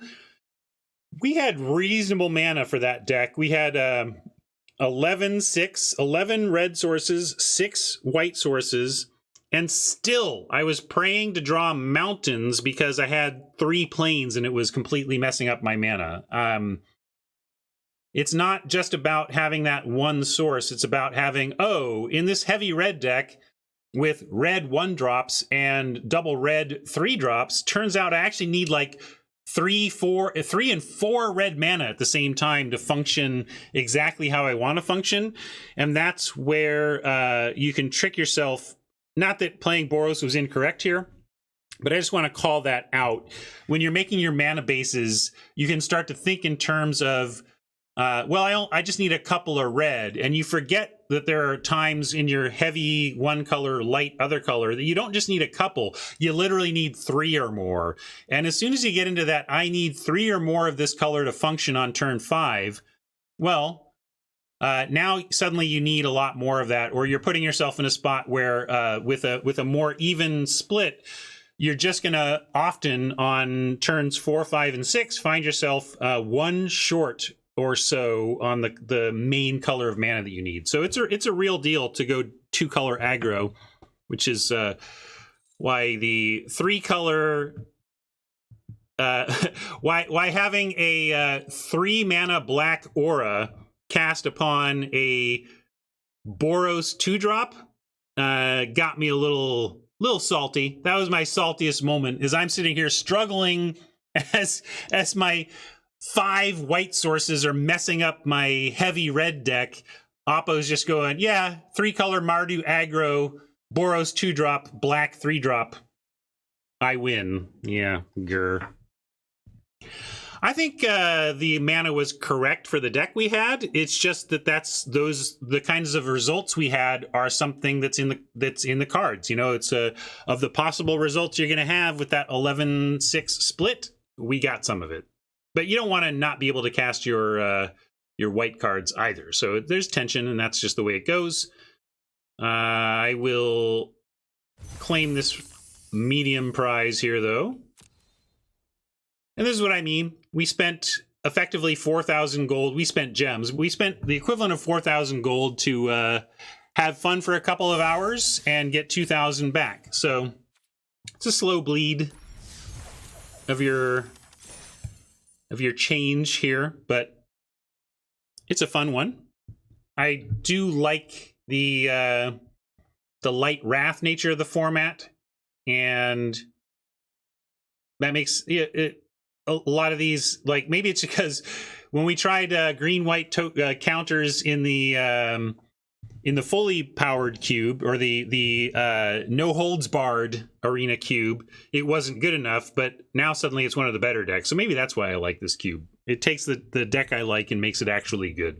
So anyway, thank you so much, YouTube friends, for hanging out for that one. Hope you had a good time. Kaldheim is right around the corner.